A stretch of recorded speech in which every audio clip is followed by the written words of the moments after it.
After more than 1 year teaching creatives and creative leads on how to use AI on one of the top AI companies in the world, Superside, showing them how they can improve their results using AI for designs and how to apply it in their daily job, I have come up with this video where I will tell you what are the steps that I would take to train my creative team in the use of AI with the least possible resistance, the quickest possible way, and avoiding them to get overwhelmed. Before opening any AI tool, we have to ask ourselves what is the process that our team is currently going through in order to identify what are those areas that we want to work on. Let's say that you create content, or you're a branding agency, or you make video clips, or you make audiovisuals, documentaries, or any sort of creative activity. The first and most important part of the process is to identify what are the different steps of your workflow that you commonly do. So let's say you're an agency that is specialized on branding, for example, and you want to help your team to use AI in the process. So to identify this process, we will break it down into little parts, and the first part would be research, where you would find out insights about who is your customer, who is the competition, who is the target audience, and for that you identify, let's say for example ChatGPT, that it will help you to get insights about who is the audience, what kind of message it is more likely to resonate with them, create target personas, and any other kind of information that you may want to collect about them. So this is the research part. After that, it would come the conceptualization part, and you can use ChatGPT as your mate for doing brainstorming. You do that by asking ChatGPT to act as an expert on art direction and concept creation with 10 years of experience, and you're going to discuss ideas with it, and it will give you insights on how to improve this idea and how to represent this positionment that your customer wants to have. It's important to remember that most of the times AI is not gonna come up with a super great idea. It's just gonna give you a lot of different options that it will help you think, and will remove the part of you have to create a lot of volume. AI is really good for volume. It is terrible for originality. Once you have ready this concept and you want to move to the visual part, you can use other AI tools like Midjourney, like Crea, or like other image generation tools. Recently now also ChatGPT that creates really good images, and you can ask to represent any idea that you have, and you will have a super quick result that you can show your customer. Let's say for example that you want a person dressed entirely in blue using a futuristic dressing in the desert surrounded by cactus. How do you do this idea? Traditionally, you will have to take Photoshop and start spending a lot of hours on edition, trying to make this concept look realistic. Or you will have to collect different images from Pinterest or other stock images bank to put all together in a mood board and try to help your customer to imagine what you have in your head. Well, right now, you don't have to do that. Right now, you can have a tool like those that I mentioned before, where you can just ask precisely what you want, and you're going to have accurate results if you structure your prompt correctly and you know the little details that makes AI images work. By the way, if you're struggling to get these results, I have prepared an AI image generation course that I'm going to be releasing soon. It will help you to get very accurate results with AI. It will help you to understand how to train the model, how to create consistent results, how to generate photorealistic images, and all that you need to create high quality images using AI. If you're interested, check in the pinned comment or in the description of this video. So back to our video, after we have our concept and our mood board ready, is to generate assets, assuming that our customer approve the concept. And this is the part that most of us imagine, that is just creating multiple images and create a design system where we have backgrounds, we have textures, we have characters, we have a style of dressing, we have a style of objects, we have create an entire universe. And the best part of AI at this moment that we are is that you can create consistent images super easily. You will create all these assets, and once you have them, you will be able to put them together and to reuse them to build your asset. And once you have those, then you will want to document your project, finding mockups and putting the assets into a context that is well related to what the branding project is.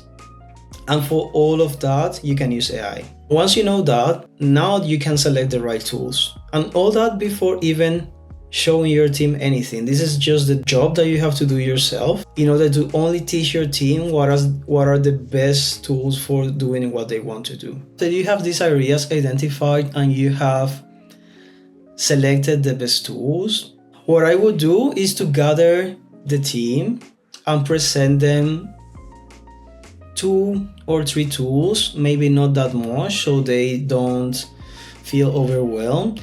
And I would run a quick survey or questionnaire, depending also on how many people you have in your team.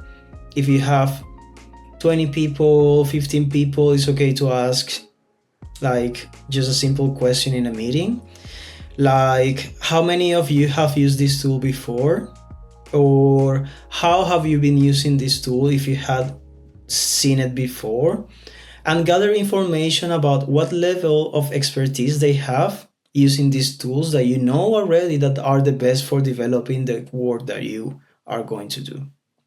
If your team, it is 100 people, 300, then maybe you will want to make a survey with a tool like Google Forms or Typeform or any of these tools that help you to make questionnaires.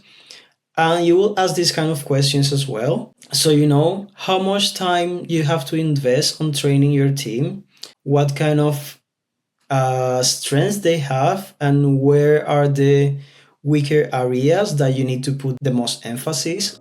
Once you have identified that, the next step would be to present your team exercise where they would have to create something that they would create in their normal daily work. Let's say a branding project. I would divide your team into small pods of a copywriter, a designer, and maybe a project manager, or all the people that are involved in one branding process. And I would ask them to complete this task using these tools that you're proposing to them and see what are the results. That will help you to understand how much they know about the AI tools that are available.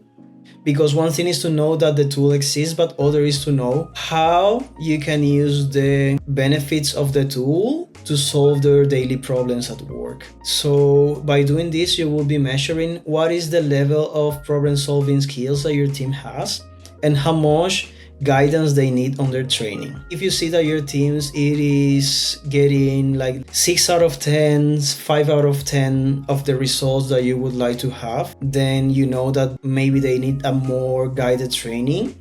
But if they are doing things super, like they're able to get to the end and finding their own solutions, it's a good sign. And maybe you just need to have a short meeting with them and show them, look, maybe this that you did is super good this way, but do you know that there is also this other way where you can train a model instead of just using the prompt structure to create consistent images? You can use a custom model trained on style that it will help you to get the same consistency or even better, and it will be quicker. And some people would thank it so much because it would help them to make their job very quick. Let people describe to you what were the steps that they did, like making a video or a document where they tell you what are the different steps that they took and how did they get to this result, for you to learn how to identify what are the areas that can be improved. This also will help you to focus your training only on these elements that needs improvement. And finally, something very important, and it is not regarding to learning itself, it is how are you presenting to your team this opportunity of upskill themselves. Because once you start telling that you are going to train people in AI and you're going to push hard for AI to be an important part of your organization processes, you're going to find a lot of resistance if you don't present it in a way that people feel the benefit of it. And in my opinion, the best way that you can do it is to first reassure the people that they are not going to lose their job. What you want to do is to become more efficient and increase the results of the company, so they feel that you're giving them an opportunity to improve and invest on them because you believe in them. The second is that I would tell them, if it's in your possibilities, but I think it would be ideal, that whatever the benefit that you get from AI is gonna help them, is gonna be reflected if you have some sort of incentive where the most you produce and the more results you have, the more money you bring to the company, you will get a small percentage as a bonus. People will feel more motivated to implement AI in their workflows. And for doing that, you have to be sure that people are using AI and you need to find ways to measure it. So ideally, you will want to run some sort of survey where people are telling you where are they using AI, if there's something new that they discover, if there is something that they are feeling struggle with or they are not understanding about AI. And all this feedback, it would help you first to reward people that are the ones that use the most AI, and second, you will be able to identify where are the areas that still needs to be improved in your processes. Once you have these tools and tasks implemented in the daily work of your team, you will see how much the adoption increases so fast. You will see how people start speaking about AI, making improvements, and even if you have places where people can share their progress and let the other people know what are the discoveries that they're having, things are gonna move so much faster than if you're just trying to push AI adoption on your people and without taking these steps. If you want to see how I apply AI in one of my workflows to increase the productivity and lower the cost, check this video here. Thank you so much.